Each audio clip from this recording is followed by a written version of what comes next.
Hey there, my friend. Pull up a seat. Let's sit together for a while.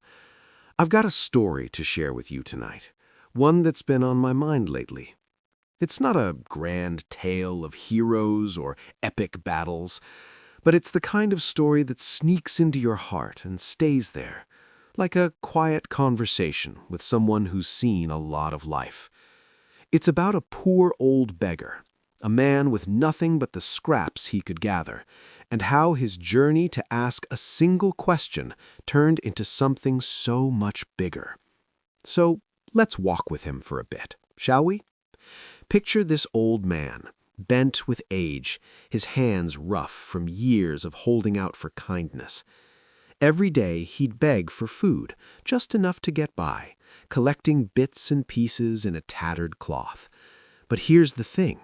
Every night, when he'd check his little stash, some of it would be gone, stolen.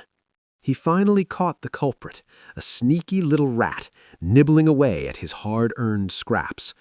Frustrated, he looked at that rat and said, "Why me? I'm just a poor beggar. Why not steal from the rich? They wouldn't even notice." The rat, bold as anything, stared back and squeaked, "It's not about them. It's my fate to steal from you, and it's your fate to only ever keep a little. No matter how much you beg, you'll only hold on to so much." Those words hit him hard. I mean, can you imagine hearing that? Your whole life reduced to a handful of crumbs and being told that's all you'll ever have? It broke something in him. He sat there, staring at the ground, feeling the weight of a life he didn't choose. But then a spark of resolve flickered. He decided he wasn't going to accept this. He'd go to the wise one, the Buddha himself, and ask why. Why this fate? Why this struggle? So he set off, a frail old man with nothing but a walking stick and a heart full of questions, trudging through dusty paths under a scorching sun. By evening, he found himself at the gate of a wealthy family's home, exhausted and hungry. He knocked, half expecting to be turned away, but the owner, a kind-eyed man, welcomed him in for the night. Over dinner, as they shared a simple meal, the host, a warm-eyed man, asked, "Where are you headed so late in life, friend?" The beggar told him about his journey to meet the Buddha, to ask about his cursed fate. The host's wife, listening quietly, spoke up. "If you're going to the great teacher, could you ask something for us too? Our daughter, she's 16, and she's never spoken a word. What must we do to hear her voice?" The old man nodded, promising to carry their question. And the next morning, after a warm farewell, he was on his way again. But the road wasn't easy. He came to a range of towering mountains, their peaks hidden in mist. As he wondered how he'd ever cross them, a strange figure appeared, a magician, cloaked in mystery, holding a staff that seemed to hum with power. "Need help crossing?" the magician asked with a wry smile.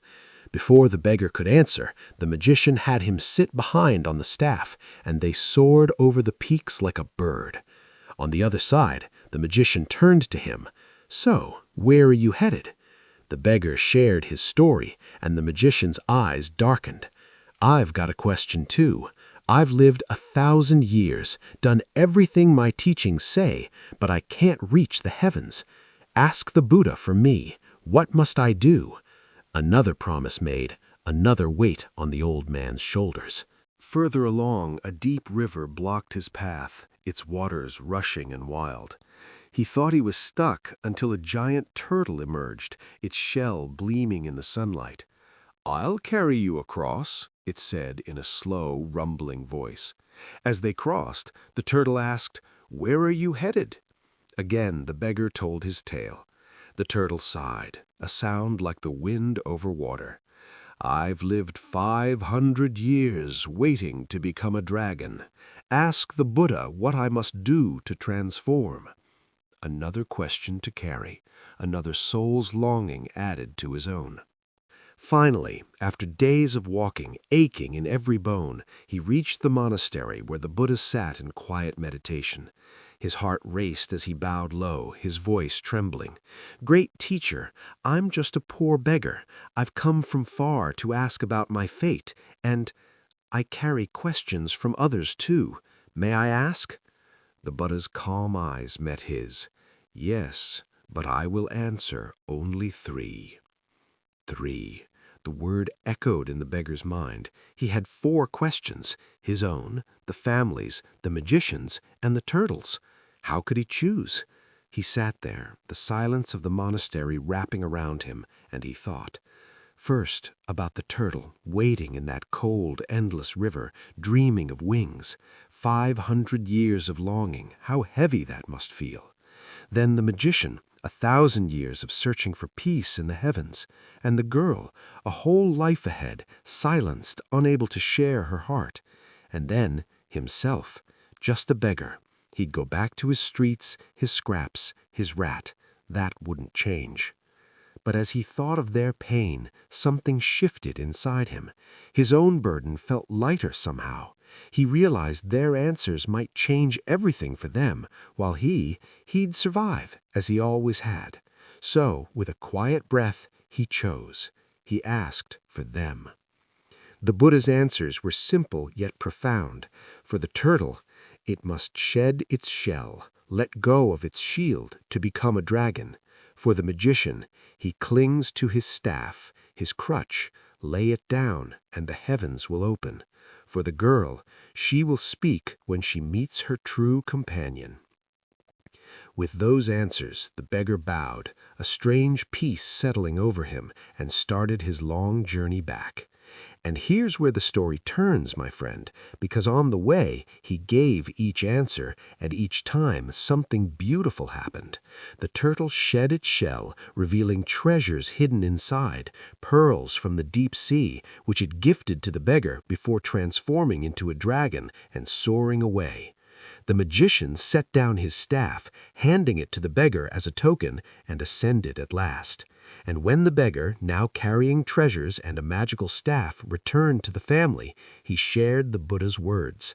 At that very moment, the girl came downstairs, looked at him, and spoke for the first time. "Is this the man who came last week?" Her parents wept with joy, and in time they saw it. She and the beggar were meant to be. They married, and he was no longer just a beggar, but part of a family.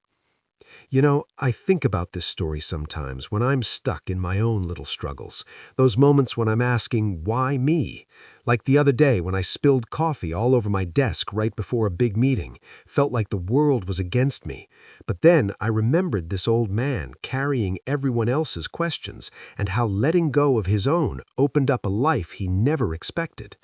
It makes me wonder, what are we holding on to that's keeping us small, and what might happen if we look around, carry someone else's burden for a while? So, my friend, let's sit with that for a bit.